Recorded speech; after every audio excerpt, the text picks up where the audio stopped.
plaisir de marque-page. Votre invité est né à Paris, journaliste, reporter, correspondant à Rio de Janeiro au Brésil depuis 2007 pour notamment l'équipe, France Football, Canal+, ou encore RTL quand l'actualité se présente. Il s'agit d'Éric Frosio. Il vous présente son ouvrage Neymar, le prince du Brésil aux éditions Solar. On remercie les éditions Solar et notamment Marie-Laure qui se reconnaîtra. On l'embrasse bien fort, Marie-Laure. Éric Frosio, bonjour et bienvenue dans la chronique de Guillaume Sautet. Bonjour, salut, merci de me recevoir. Mais avec plaisir, comment ça va, Éric ? Écoutez, très bien.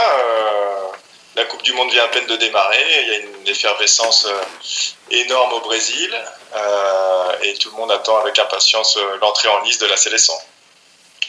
Racontez-nous en quelques mots votre parcours et l'amour pour le sport et notamment le football. Écoutez, en fait, moi je suis journaliste professionnel depuis 1999. Je suis issu de la presse écrite. J'ai commencé d'abord sur Internet, ensuite sur un quotidien qui s'appelle François, paix à son âme. Et à partir de 2007, je me suis expatrié au Brésil, un petit peu pour marcher un peu sur les traces de ma passion et aller sentir l'un des pays du football, si ce n'est le pays principal du football.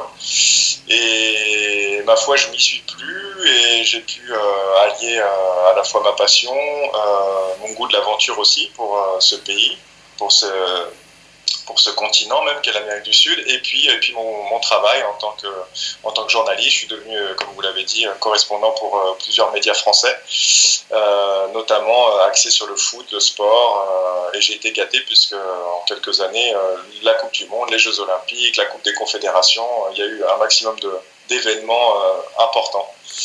Donc, vous l'avez dit, vous êtes au Brésil depuis 2007. Comment cela s'est passé pour que vous y soyez malgré tout, puisque vous nous avez dit que vous avez été parce que c'est le pays du foot et autres, mais voilà, comment vous y êtes atterri, pourquoi, et puis surtout comment sont les Brésiliens, comment ils vivent, racontez-nous.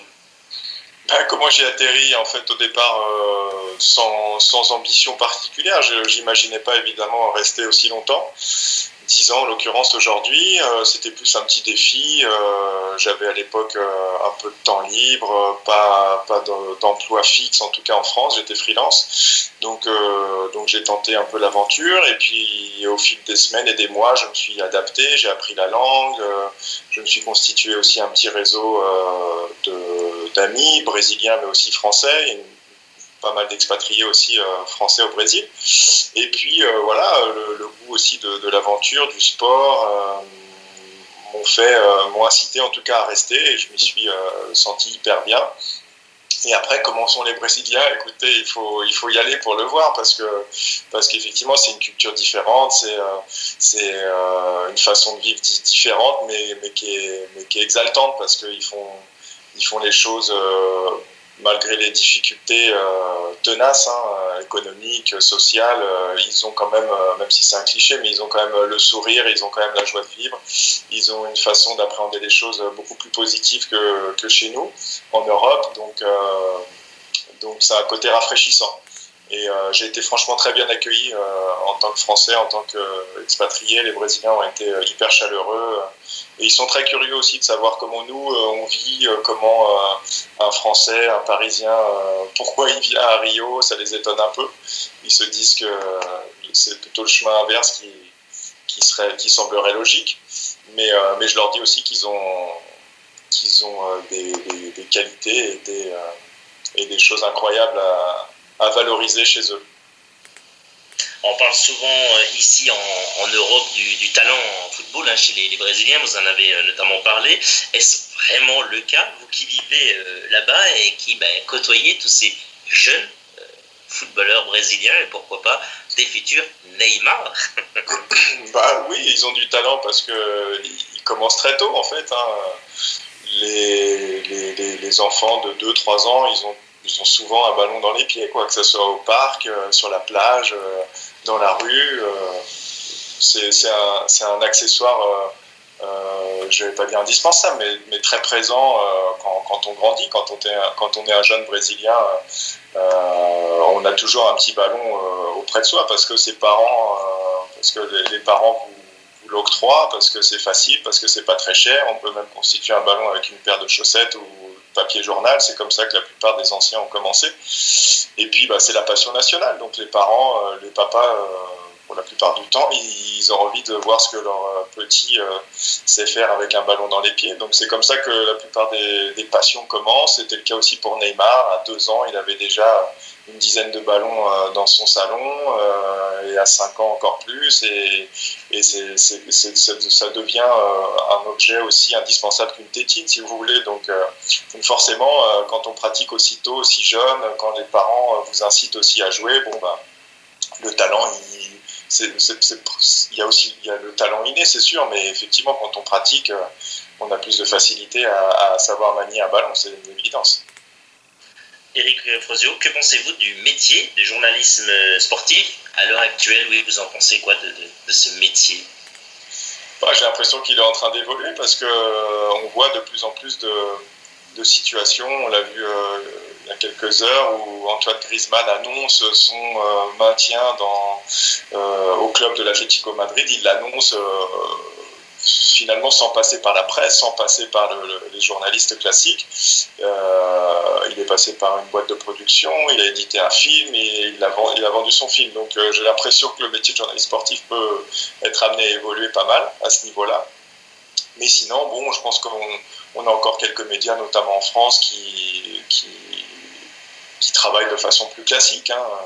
Les médias presse écrite survivent, j'ai l'impression. La télé évolue, mais il y a quand même de la place encore pour des journalistes sportifs. Et puis il y a surtout, je pense, de plus en plus d'auditeurs ou de lecteurs qui s'intéressent au monde du sport. Ouais. Alors vous, notamment, et c'est ce qu'on disait en off, on dit tout aux personnes qui vous regardent et qui vous écoutent. J+1, l'émission de Canal+, vous y participez en proposant des reportages un petit peu sur commande, notamment quand il est question d'aller au Brésil. On en a parlé tout à l'heure hors antenne de Luis Gustavo. Vous avez fait un reportage sur sa famille. On vous demande ça souvent de faire des reportages comme ceci. Oui, c'est plutôt moi qui propose en fait, qui suis source de propositions, on va dire. Mais oui, ça peut être tout à fait le genre de sujet qu'en tout cas les Français aiment découvrir, c'est-à-dire d'où vient Luis Gustavo, d'où vient Neymar, ou que devient, je sais pas, Ederson, par exemple, l'ancien Niçois, que devient Jussier, l'ancien Bordelais. Ils sont curieux de savoir, ils ont eu une affection pour certains joueurs qui ont connu le championnat de France et puis tout d'un coup ils disparaissent, ils rentrent au Brésil. Donc les supporters ou les fans de foot et de sport en France, ils aiment avoir des nouvelles de leurs anciens idoles. Ouais, c'est toujours intéressant de savoir ce qu'ils deviennent. Ouais.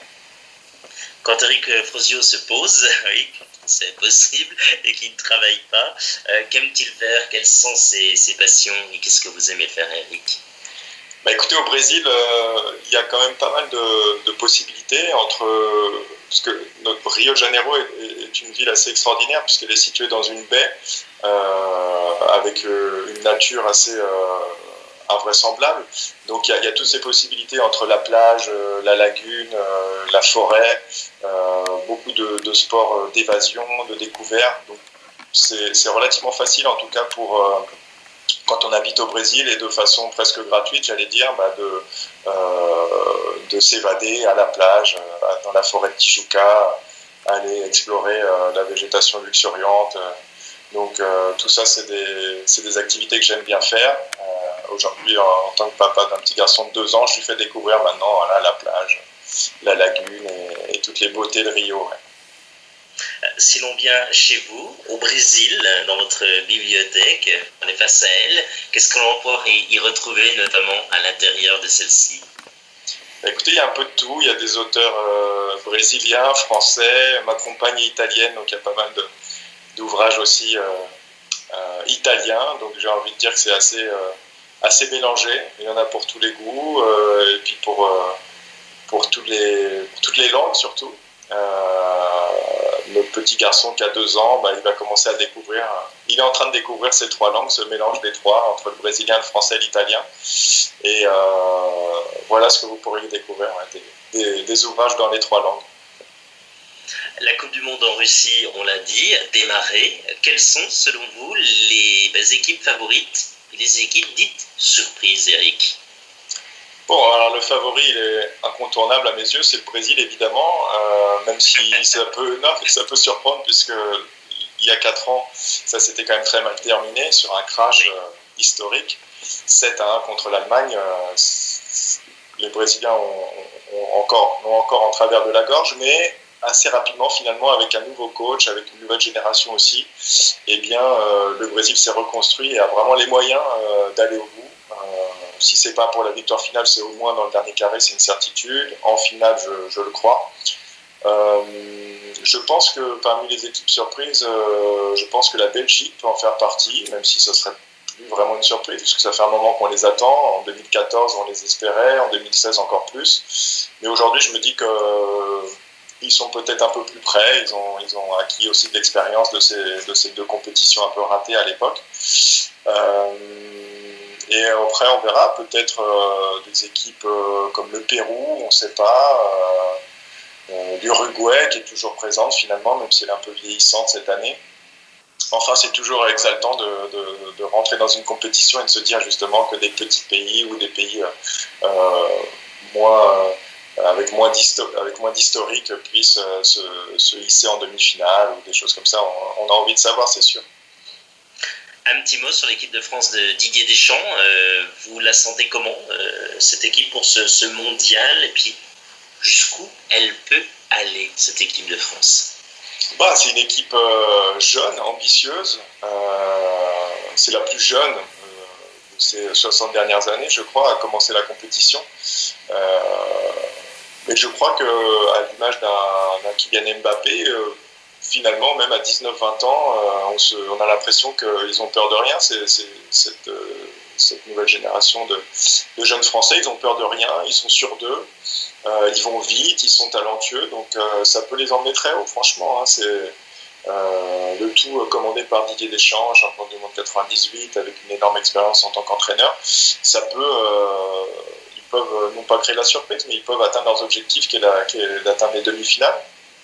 Et la sélection française, elle est très respectée au Brésil parce qu'ils sont vraiment considérés depuis l'époque du carré magique, Platini, Gires, Tigana, etc. Ils sont vraiment considérés au Brésil comme les Brésiliens d'Europe. Alors, aujourd'hui, on peut dire que ce sera la génération Mbappé, on verra, ou la génération Griezmann, mais en tout cas, ils sont extrêmement respectés. Et les Brésiliens, s'ils devaient choisir une autre sélection en dehors de la leur, ce serait le Portugal pour des raisons historiques et sentimentales, et aussi la France pour des raisons idéologiques de beaux jeux, on va dire. Éric Frosio, intéressons-nous cette fois-ci à votre livre, Neymar, le prince du Brésil, aux éditions Solar. Voilà, on le montre effectivement bien face à la caméra. La préface est signée de Thiago Silva, avec des témoignages de Marquinhos, Lucas, Fred, Ray, Edmilson, et d'autres, bien sûr. Il y en a tellement de ces Brésiliens. Comment vous est venue, tout d'abord, cette idée d'écrire un ouvrage sur Neymar, on le rappelle, on va le dire, joueur de la sélection de la Seleção du Brésil, et puis joueur bien sûr du Paris Saint-Germain ici en France en Ligue 1. Pour être honnête, l'idée n'est pas de moi. En fait, j'ai été contacté par les éditions Solar, qui, quelques semaines après le transfert historique, record et rocambolesque de Neymar au PSG, les éditions Solar m'ont contacté pour savoir si j'étais en mesure de réaliser une biographie ou un livre autour de Neymar.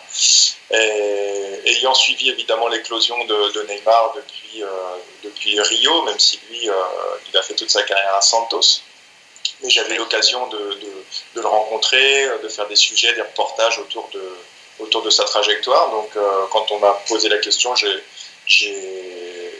pas tellement hésité parce que j'ai toujours eu envie de me lancer dans dans l'écriture d'un livre. Et bon, j'ai estimé que l'occasion était intéressante.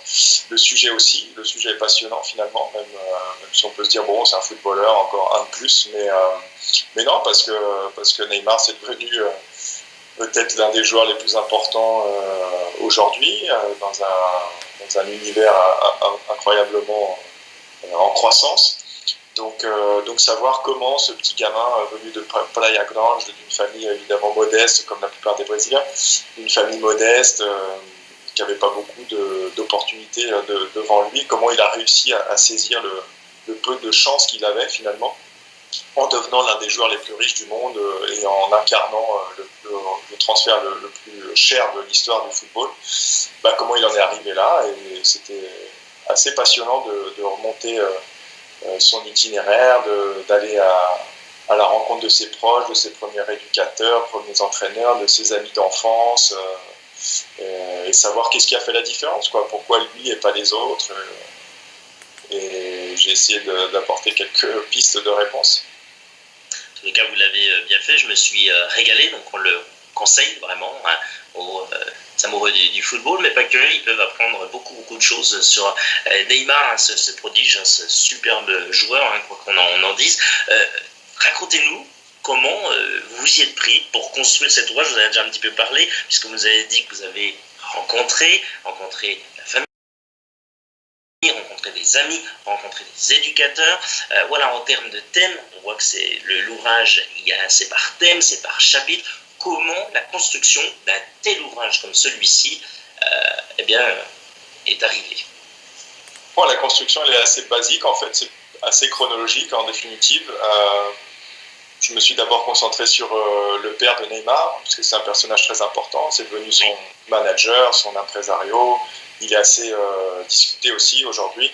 Je me suis d'abord intéressé à son père, en tout cas à sa famille, pour ensuite évidemment dérouler le fil de sa vie. C'est un garçon qui a 26 ans aujourd'hui, mais finalement ça a été assez classique, la façon de dérouler tout ça, sa naissance, ses premiers pas, ses premiers clubs, le futsal, le foot de façon plus classique, et puis tout ce qui va avec, la religion, ses premiers dérapages, ses premières amourettes, son premier club, etc., jusqu'à aujourd'hui le PSG, la Célestin. Et à l'issue en fait de chaque chapitre, il y en a 30, 35 je crois, j'ai retrouvé un personnage, en tout cas un témoin de l'époque qui donne une sorte de valeur ajoutée en fait à l'époque concernée. Ça peut être le premier chapitre pour vous donner un exemple, c'est autour du père de Neymar justement, et j'ai retrouvé par exemple, parce que son père était aussi un joueur amateur, j'ai retrouvé un ancien camarade de jeu du père de Neymar qui me raconte les souvenirs qu'il avait de jouer avec son père, qui me rappelle aussi que Neymar Junior à l'époque était un petit peu la mascotte du club, il avait 2-3 ans, mais il venait quand même aux entraînements, il accompagnait son père. Voilà, en fait chaque chapitre est illustré par un témoin, ça peut être donc un ancien coéquipier du père de Neymar jusqu'à un entraîneur de la Seleção, un coéquipier au sein de l'équipe du Brésil ou du PSG. Vous en avez un petit peu parlé de Neymar un peu dans sa jeunesse. Il était comment ce Neymar? Qu'est-ce qu'ils vous ont dit, tous ces éducateurs? Il était gentil, il écoutait, ou alors pas du tout, il faisait le boxon comme on dit? Non, c'était un jeune assez timide, assez réservé. Qui finalement s'exprimait balle au pied, si vous voulez. C'est vraiment ce que j'ai retenu, c'est-à-dire qu'au départ, assez tard, jusqu'à ses 14-15 ans, c'est un garçon qui avait un peu de mal à s'exprimer, qui articulait peu, qui n'avait pas tellement confiance en lui. Mais en revanche, quand il était sur un terrain, dans la rue ou sur les terrains de futsal, là pour le coup, c'était un autre petit garçon. C'est un garçon beaucoup plus expressif, avec beaucoup de caractère, qui détestait perdre, qui était capable de s'embrouiller avec ses adversaires, avec ses coéquipiers, avec ses copains. Donc c'est ça que j'ai découvert, un petit garçon assez timide, assez réservé, mais quand même qui savait où il voulait aller. Et très vite, il a su qu'il voulait devenir professionnel, qu'il voulait devenir joueur de foot. Et ça a été c'était comme une évidence, en fait, j'ai l'impression, pour lui, durant sa trajectoire. Éric Frosio, vous en pensez quoi de l'image que dégage Neymar aujourd'hui? Voilà, on a parlé d'avant, on parle de maintenant, on dit que tout est centré sur lui, communication, publicité et autres, qu'il en fait trop, qu'il se la pète, excusez-moi, mais vous qui côtoyez, vous êtes au Brésil, vous côtoyez toutes ces personnes, vous connaissez mieux que nous, Neymar, vous en pensez quoi de tout ça? Bon, c'est vrai que son image, en tout cas en France, elle est assez catastrophique.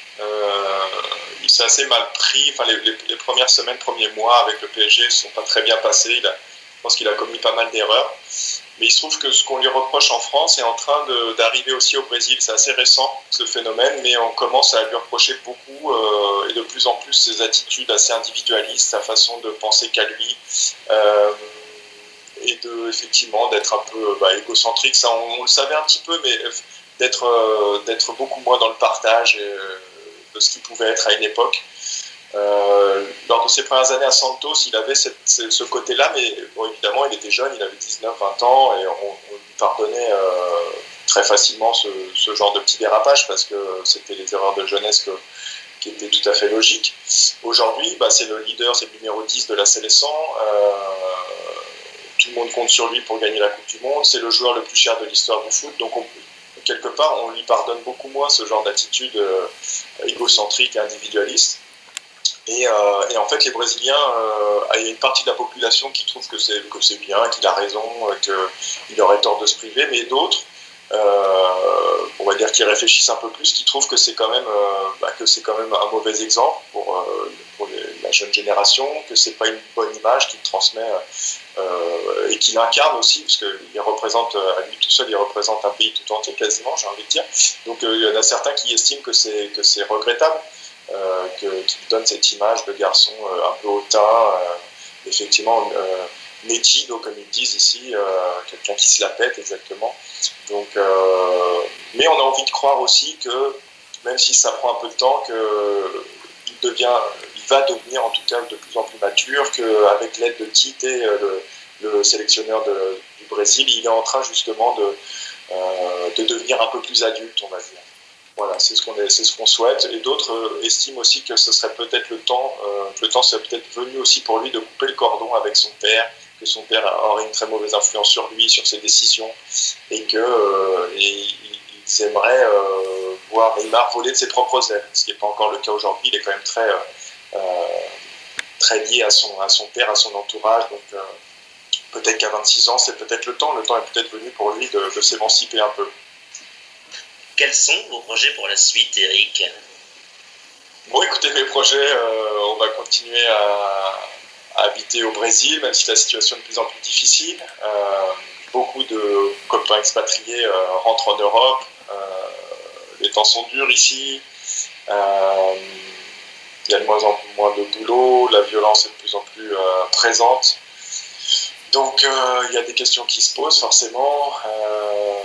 Mais bon, l'amour du Brésil est toujours là, malgré les difficultés et les complications.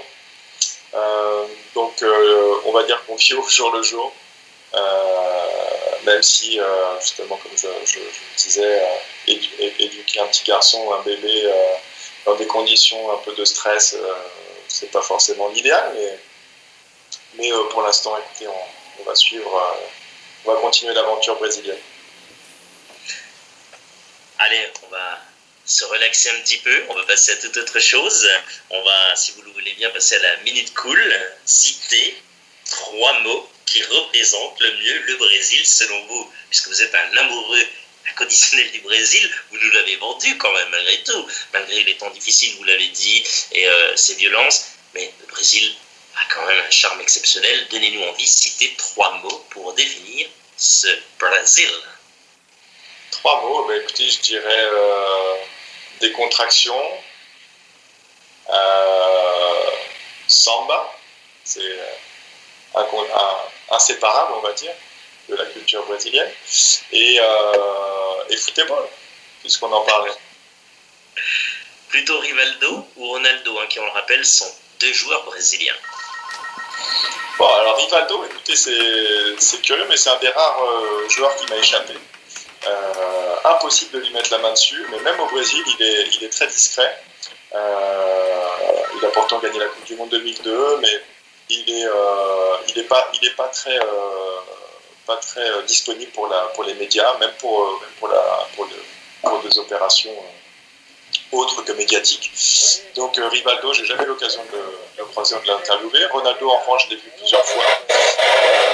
Écoutez, ça reste un bon souvenir. Et Ronaldo, je l'avais accompagné lorsqu'il était venu se récupérer au Flamengo. Il revenait d'une énième blessure au genou et il était venu se récupérer quelques semaines avant de signer au Corinthians. J'avais eu l'occasion de le suivre lors de sa récupération. Il m'avait accordé une belle interview. Je l'avais suivi à la plage en train de faire des exercices de rééducation. Et puis ensuite, tout jusqu'à la Coupe du Monde où il était membre du comité d'organisation. Donc j'ai eu l'occasion de le rencontrer à plusieurs reprises. Et c'est un garçon tout à fait sympathique qui a beaucoup d'affection pour la France et notamment pour Zizou, son pote qui lui est très cher encore aujourd'hui. Quel est le dernier film que vous êtes allé voir? Le dernier film que je suis allé voir, écoutez, alors le dernier film que il n'est pas très récent, mais le dernier film que j'ai découvert, c'est un film brésilien qui s'appelle Estômago. Estômago, et c'est très rigolo, en fait, ça raconte l'histoire d'un chef cuisinier, en fait, qui est jeté en prison et qui s'intègre, en fait, grâce à ses facultés et ses qualités de cuisinier. Et il arrive à se mettre dans la poche tous ses compagnons de cellule qui au départ sont évidemment hyper agressifs. Et en fait, il retourne la situation en devenant un peu le chouchou de l'établissement pénitentiaire. C'est une comédie plutôt sympathique, brésilienne. Votre musique brésilienne que vous aimez le plus, c'est laquelle? Écoutez, je dirais Criolo. Criolo, est-ce qu'on peut le qualifier de rappeur? Je ne sais pas. En tout cas, c'est un pauliste. Il vient de São Paulo et il a des textes très profonds. Il dénonce pas mal des dérives de la société aujourd'hui. C'est un artiste engagé, on va dire, brésilien, qui a beaucoup de succès aujourd'hui. Je crois qu'en Europe aussi, on commence à entendre parler de lui. Criolo, il s'appelle. Plutôt la ferroada ou la moqueca, j'espère de bien prononcer, que l'on... Alors, on va rappeler pour ceux et ceux qui nous regardent et vous écoutent, qui sont deux plats brésiliens. La feijoada ou la moqueca. Écoutez, la moqueca, c'est plutôt un plat baïanais, mais effectivement, c'est encore plus exotique. Moqueca de camarón, de crevettes, c'est un délice. Et puis c'est aussi synonyme justement de plage, de littoral baïanais. Donc allons-y pour la moqueca. Et donc l'autre, c'est la feijoada, c'est ça? Feijoada. Feijoada. Ça y est, on va parler brésilien. Comment on dit bonjour en brésilien? Bom dia. Bon dia. Bon, écoutez, on va faire un cours de brésilien. Je ne vous explique pas, on en aurait pour des heures. Eric Frosio, votre plus beau souvenir, c'est lequel? Il peut être footballistique, il peut être souvenir comme la naissance, pourquoi pas, de votre enfant, par exemple. C'est un exemple. Voilà, votre plus beau souvenir. Mon plus beau souvenir au Brésil, bon, écoutez, en 10 ans, il s'en est passé des choses, mais waouh. La naissance de mon fils, en fait, elle s'est produite en Italie, puisqu'à l'époque, c'était le traumatisme autour de Zika, un moustique qui provoquait des malformations chez les femmes enceintes. Donc on n'avait pas pris de risque, et ma femme avait accouché en Italie. Qu'est-ce que ça pourrait être mon meilleur souvenir? Il y en a eu beaucoup, c'est vrai. Ouais, je dirais la première fois que je suis rentré dans le stade Maracana. Donc, c'était en 2007. C'était un match entre Flamengo et Vitória, un club de Bahia. Et franchement, j'ai pris une claque. Le stade était encore authentique, on va dire. Il n'avait pas été... il n'avait pas été réformé dans la perspective de la Coupe du Monde. Donc, c'était un vieux stade. Presque 100 000 personnes, une passion incroyable. J'étais dans les tribunes populaires. Les gens venaient avec des glacières, avec le barbecue portatif pour se faire cuire des saucisses dans le stade. Il y avait une ambiance formidable et moi, je crois que mon amour pour le foot brésilien, il a pris encore plus d'amplitude à ce moment-là. Eric Frosio, rappelons que vous êtes l'auteur de Neymar, le prince du Brésil, aux éditions Solar. On le remonte à nouveau et on vous le recommande. allez-y. Merci d'avoir accepté notre invitation pour la chronique de Guillaume Sauté, Eric. Merci Guillaume, merci à Willy aussi, à Bruxelles. Et puis, écoutez, c'est très gentil d'avoir voulu évoquer mon livre. Et puis, effectivement, j'invite les amoureux du foot, du Brésil et des deux à se plonger dans l'itinéraire de Neymar. Bon, et toute l'équipe de l'Espace des Livres et les plaisirs de marque-page sont ravis de votre écoute et de votre fidélité. Cela nous touche beaucoup. Merci infiniment. Rendez-vous très prochainement pour de nouvelles aventures littéraires, pour un nouveau numéro de la chronique de Guillaume Sauté. Comme toujours, prenez soin de vous. Bonne lecture. Allez la CDCAO, allez les Bleus. Salut.